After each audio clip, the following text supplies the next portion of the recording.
എല്ലാം പ്രിയപ്പെട്ട കൂട്ടുകാർക്കും ഏറ്റവും പുതിയ വീഡിയോയിലേക്ക് സ്വാഗതം.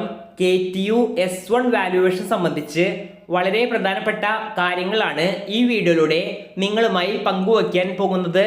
വീഡിയോയിലേക്ക് പോകുന്നതിന് മുൻപ് ഇതുപോലെയുള്ള വാല്യുവേഷൻ അപ്ഡേറ്റുകളും അറിയിപ്പുകളും യഥാസമയം നിങ്ങളിലേക്ക് എത്തുവാൻ ഇപ്പോൾ തന്നെ ചാനൽ സബ്സ്ക്രൈബ് ചെയ്ത് കൂടിയുള്ള ബെല്ലൈക്കണിൽ ഓൾ ഓപ്ഷൻ എനേബിൾ ചെയ്ത് വച്ചേക്കുക.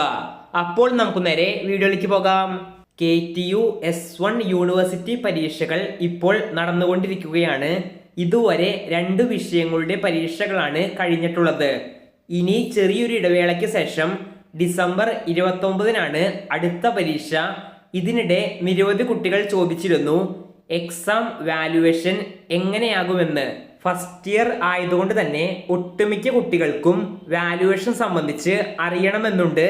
വാല്യുവേഷൻ സംബന്ധിച്ച് പറയുന്നതിന് മുൻപ് ഫസ്റ്റ് ഇയർ കുട്ടികളെ സംബന്ധിച്ച് വളരെ യൂസ്ഫുള്ളായ ഒരു വാട്സപ്പ് ബോട്ട് പരിചയപ്പെടുത്താം.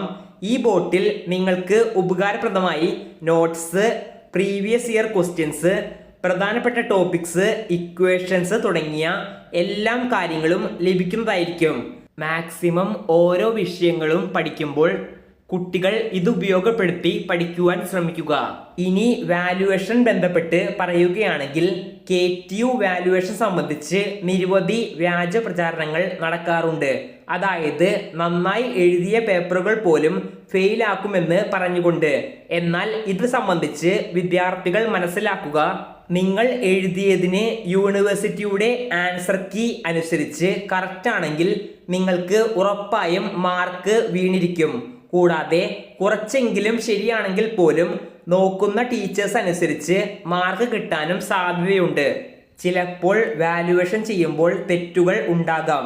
അങ്ങനെ എന്തെങ്കിലും വരികയാണെങ്കിൽ തന്നെ റീവാല്യുവേഷൻ എന്ന ഓപ്ഷൻ നൽകുന്നുണ്ട്. അതിൽ വന്ന തെറ്റുകളെല്ലാം തിരുത്തി യഥാർത്ഥ മാർക്കുകളിലേക്ക് തന്നെ നിങ്ങൾക്ക് എത്തുവാൻ സാധിക്കുന്നതായിരിക്കും. അപ്പോൾ ഈ വീഡിയോ ഇവിടെ അവസാനിക്കുന്നു. KTU വാല്യുവേഷൻ സംബന്ധിച്ച് ഇനിയും സംശയങ്ങളുണ്ടെങ്കിൽ ഇപ്പോൾ തന്നെ കമന്റ് ബോക്സിൽ ചോദിക്കുവാൻ ശ്രമിക്കുക. ഇതുകൂടാതെ നേരത്തെ പറഞ്ഞ വാട്സപ്പ് ബോട്ട് ഉപയോഗപ്പെടുത്തുവാനും ശ്രമിക്കുക. നന്ദി.